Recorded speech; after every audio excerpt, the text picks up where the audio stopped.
Bienvenue à cette nouvelle vidéo hebdo qui va être brève pour faire le suivi des marchés. Je suis actuellement en vacances, donc je fais rapidement un petit suivi des marchés où on parlera du Bitcoin, de l'Ether, du SP500 et aussi de mon trade sur l'or. Pas mal de mouvements, c'est pour ça que je prends le temps de faire cette vidéo pendant ces vacances avec les petits.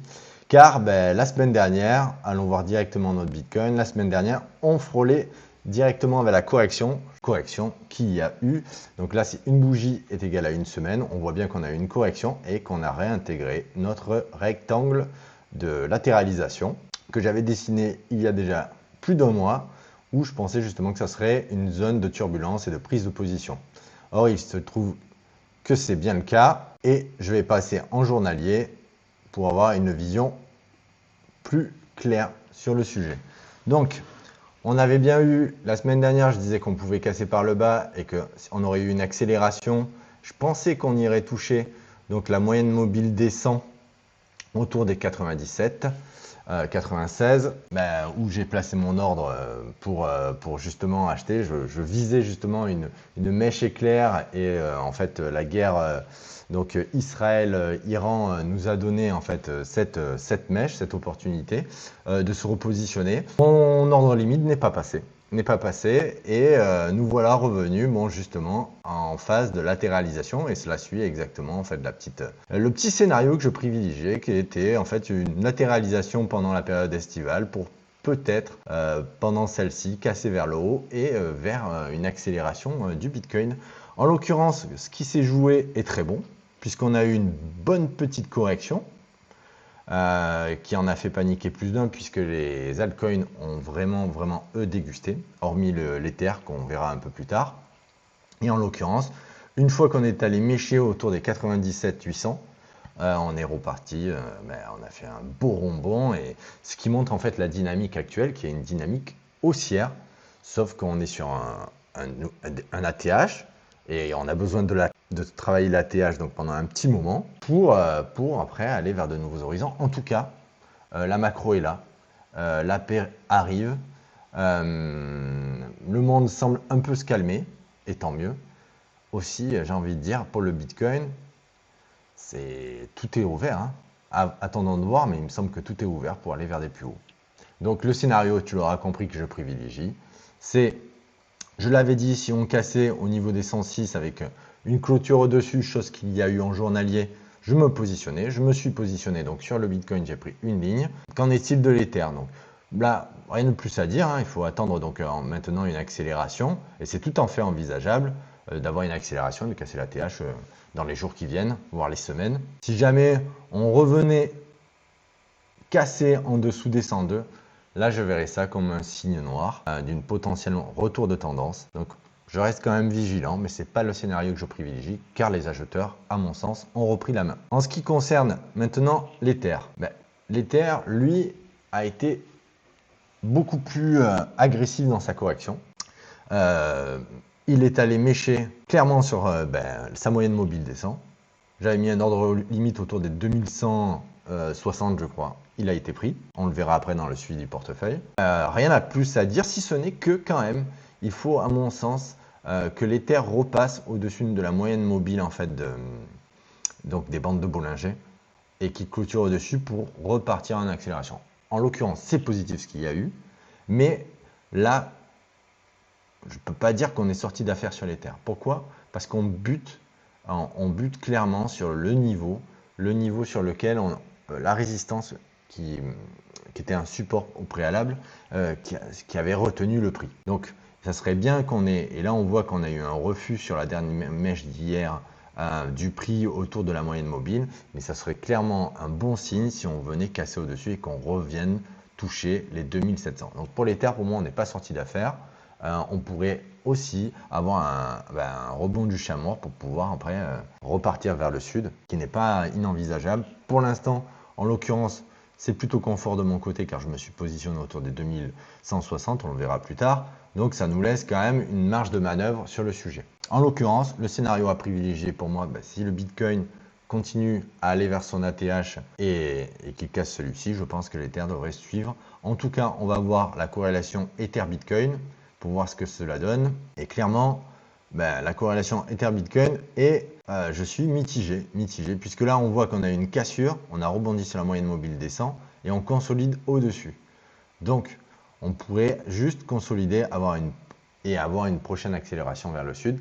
Pour l'instant, j'ai envie de dire, c'est pas le scénario que je voulais voir, puisque j'aurais préféré en fait qu'on latéralise encore un moment. Or, il se trouve que là, on a cassé par le bas et qu'on a rebondi. Ça laisse présager que le Bitcoin pourrait reprendre l'ascendant. Et dans ce cas-là, c'est vrai que les termes deviendraient bien moins intéressants. C'est pour ça que la semaine dernière, j'avais quand même insisté sur le fait que les altcoins, hormis l'Ether qui était encore dans une structure intéressante, étaient dangereuses, puisqu'en fait on perdait de la dominance par rapport au Bitcoin. En l'occurrence, qu'en est-il du Total 3 où on exclut l'Ether, le Bitcoin et les stablecoins? Bon, ben clairement, c'est un mauvais présage, un mauvais signe, j'ai envie de dire. Les astres sont pas alignés. Non, trêve de plaisanterie. Clairement, on a cassé, ben, comme je le disais la semaine dernière, hein, rien de mieux. On accélère vers le sud.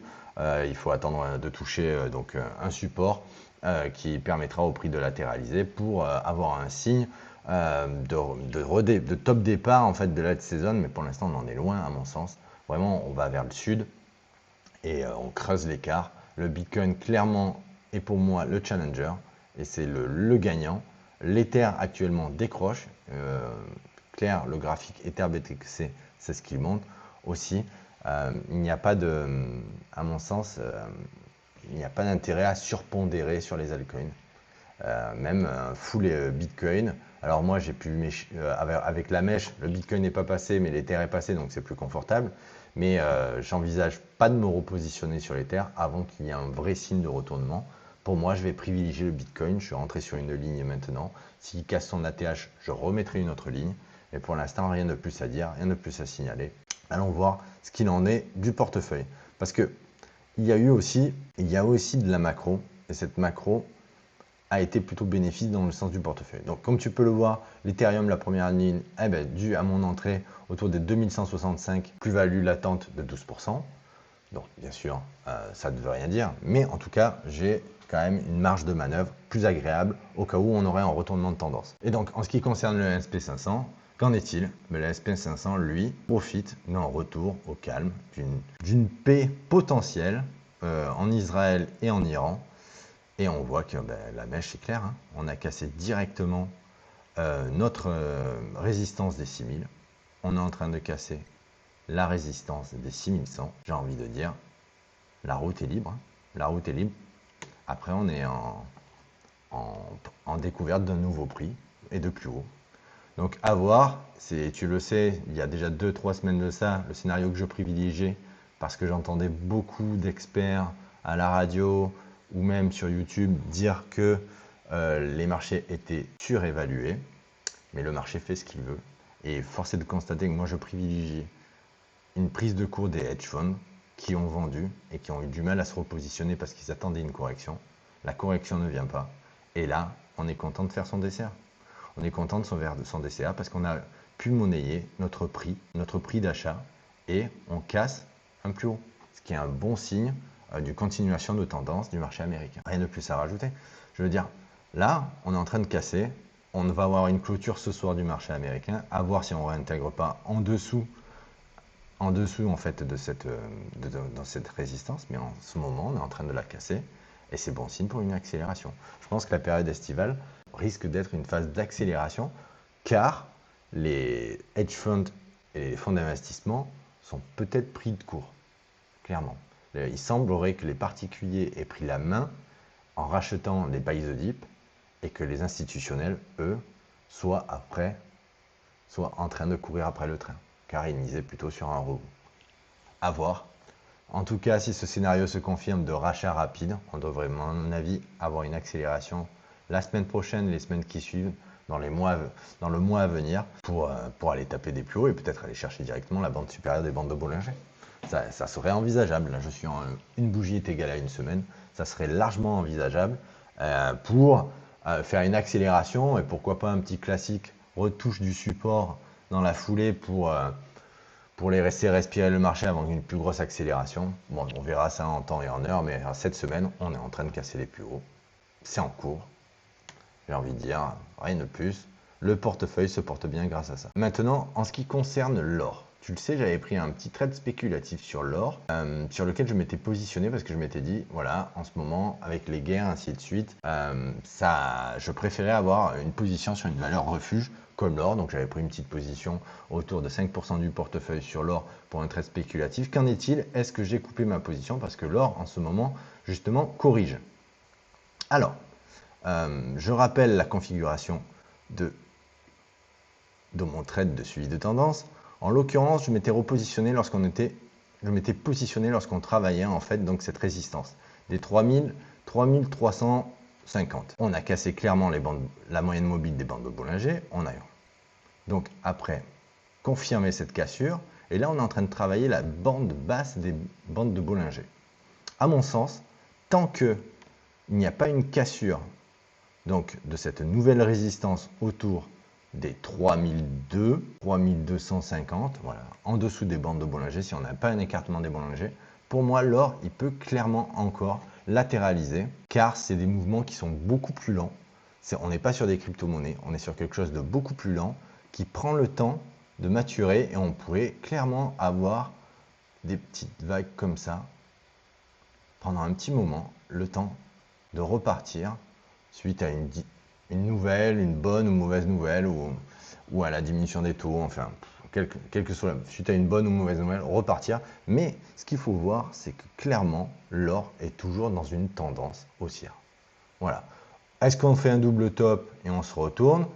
Je t'ai montré mon niveau de coupe de mon trade de suivi de tendance sur le sujet. En l'heure qu'il est, je pense pas que l'or ait de soucis à se faire en termes de suivi de tendance. Bien au contraire, même si on venait corriger et aller chercher un peu plus bas, il me semble que le marché peut respirer encore un petit moment avant de repartir vers le plus haut. Après, je suivrai en fait ce trade chaque semaine et si tu en es là, je t'encourage à mettre un like, un pouce et à partager la vidéo. Ça fait vivre en fait le contenu de ma chaîne et ça récompense mon travail. Je pense avoir fait le tour de la question. Avant, un petit partage donc, de mon portefeuille qui se porte plutôt bien ce mois-ci, cette semaine-là. Avec un partage de mon portefeuille qui se porte plutôt bien. On est repassé dans le vert. On a vu l'Ether, donc prise de position. Ma prise de position sur le Bitcoin a été réalisée. Par contre, comme tu peux le voir, mon ordre limite à 97 222, je vais l'annuler car il n'a pas été touché. Et je ne pense pas pouvoir le... Enfin, si jamais le marché se retourne, je reverrai ma position sur le sujet, mais pour l'instant, ce n'est pas le cas. On a le trade qui a été ouvert. L'Ether, on est positionné. Le SP500 continue à aller vers le nord, donc ça nous fait du positif. Les small caps se rattrapent bien. L'or, bon, je t'ai fait l'analyse, on est bien. Et tout le reste, bon, c'est conforme à ce qui est convenu dans les précédentes vidéos. En tout cas, j'espère que tu auras apprécié cette vidéo en mode un petit peu dégradé, mais depuis les vacances, on fait ce que l'on peut. Ça permet quand même de partager mon point de vue et mon contenu. Je te souhaite une bonne